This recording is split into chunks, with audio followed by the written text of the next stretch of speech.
Halo sahabat misteri, kali ini saya akan mengajak Anda untuk menelusuri misteri apa yang ada di Gunung Sanggapwana ini. Yuk simak videonya bersama kami, Portal Misteri.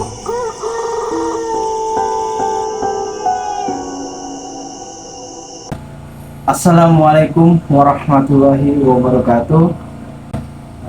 Sekarang saya berada di Gunung Sanggapwana sama Cepi. Dan di sini saya akan bertanya kepada beliau bagaimana silsilah di Gunung Sanggapwana ini. Yang pertama kita dari awal dulu ya, dari pas pertama kita naik tuh ada keramat namanya Maparaji Sakti yang Kunjung Putih. Biasanya orang manggilnya yang Kunjung Putih Pekuning Alam. Dan di depannya itu ada makam juga namanya Mbah Joglo Pangeran Jaya Sakti, sama yang di belakangnya itu Mbah Gagak Keracang Ireng. Terus ada naik lagi ke sini sedikit, ada namanya makom Syekh Aliuddin Al-Habsyi sama istrinya Umi Siti Zulaikha. Terus agak ke kiri ada air mata ibu, ada Ibu Ratu Rata Kumilang, dan di atasnya ada Mbah Buyut. Terus kita naik lagi sedikit, itu ada pemandian namanya Air Kejayaan. Begitu kita naik, namanya tanjakan 2 jam. Setelah nanjak nanti ada tempat yang agak rata, itu ada makom 2.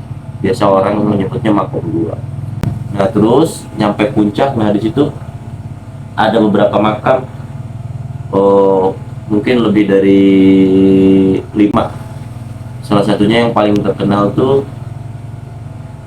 yang Resi Tajimalela atau Prabu Tajimalela sama Ganda Malela, Ibu Ratu Galuh sama Tubaguswara.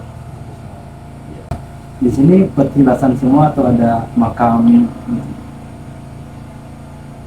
Banyak orang meyakini bahwa di sini ada makam, di puncaknya itu ada makam 1. Orang biasa memanggilnya Tajimalela. Maparaji ini dipercaya oleh orang-orang sebagai pembuka rezeki, karena istilah Maparaji itu kan dari bahasa Sunda ya. Maparaji itu kayak dukun beranak gitu. Jadi masyarakat menganggap bahwa turunnya rezeki itu yang pertama itu ke Maparaji gitu. Makanya orang banyak meminta supaya dibukakan rezekinya itu lewat Maparaji, kebanyakan, tapi nggak semuanya sih. Biasanya paling rame itu di hari-hari apa aja sih untuk di Sanggapwana? Paling rame itu biasanya di malam Jumat Kliwon. Iya, biasanya paling rame di malam Jumat Kliwon. Paling sepi itu biasanya antara malam Selasa, malam Rabu biasanya sepi banget.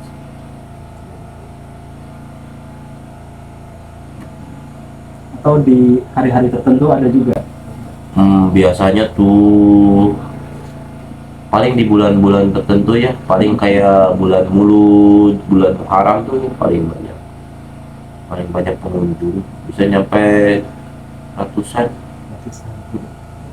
Untuk tanjakan sendiri ke puncak itu jalannya ekstrim atau tidak? Kalau untuk ukuran ini sih, ukuran naik gunung Sanggapwana itu termasuk ekstrim sih menurut saya. Apalagi pas ditanyakan 2 jam itu emang bener-bener ekstrim banget. Jadi bukan batu, bukan apa, tapi dia tanah yang emang mudah banget longsor gitu. Apalagi kalau pas cuacanya hujan. Jadi saya sih nggak menyarankan ya kalau misalkan malam hari atau hujan itu buat naik ke puncak, nggak sama sekali, karena emang sangat berbahaya menurut saya. selain para peziarah yang naik ke puncak tuh, ada nggak sih pendaki-pendaki gitu dari luar atau lokal gitu? Oh, sangat banyak, apalagi kalau yang buat anak muda gitu ya. Anak muda itu buat berkemah biasanya banyak banget. eh untuk yang ini sih kayak kebanyakan sih orang-orang biasanya tuh dari Korea, Cina tuh biasanya Sabtu Minggu dia hiking gitu buat naik ke puncak terus balik lagi, karena emang beliau itu emang suka olahraga deh, bukan untuk ziarah. Di jalan ekstrim tuh pernah nggak sih ada kejadian seperti kejadian-kejadian misalkan misterius atau misalkan ada orang yang tidak kuat atau gimana gitu? Oh, banyak sekali. Hmm. eh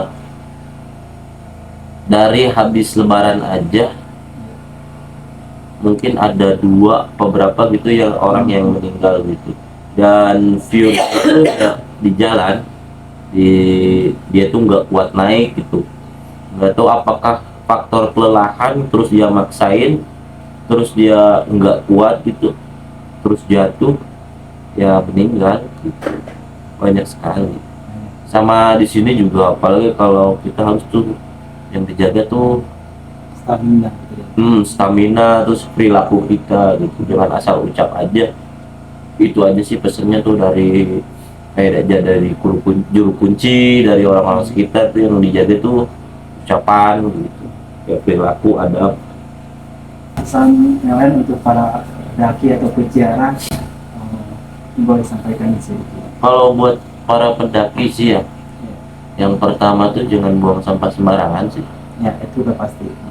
Yang kedua tuh stamina dijaga, jangan terlalu memaksakan diri. Sama sih buat penjara juga, apalagi kalau penjara kan biasanya tuh orang-orang yang umuran 45 tahun ke atas tuh ya dijaga aja kayak perilakunya, ucapannya kayak gitu, karena emang Sanggabuana tuh masih terkenal banget, sangat sangat gitu, seperti itu. Mohon like, share, dan subscribe. Jika ada yang kurang, tambahkan kolom komentar ya.